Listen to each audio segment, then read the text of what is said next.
I was hoping we would have more Supreme Court decisions today to discuss, but I think the court is maybe waiting to release these until after the CNN presidential debate. Maybe you can start by telling us a little bit about why you think they might be doing that. What's the strategy there? Is there any strategy? Maybe there isn't.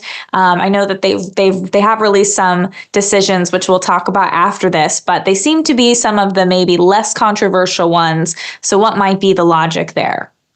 Yeah, the Supreme Court does this basically every year. I mean, there's no hard and fast rule as to when they release opinions. It's entirely subjective and it depends on what the justices want to do. But, we can broadly look at the trend lines going back 10, 20 years. And they, Danielle, that they always save the big cases for the end of June. And, they don't literally always save like the absolute biggest cases for the very last day. They definitely do that sometimes.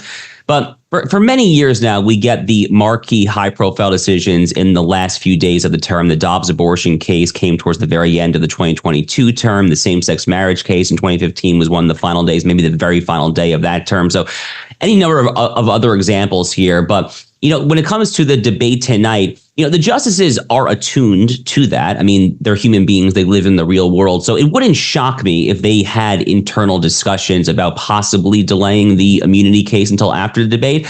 I would be surprised if that was the reason, but it wouldn't shock me if that came up in internal deliberations. But the most likely explanation, which is also the simplest explanation, which is why they're holding this for the end, is because it's the biggest case. And typically the biggest case gets decided at the very end.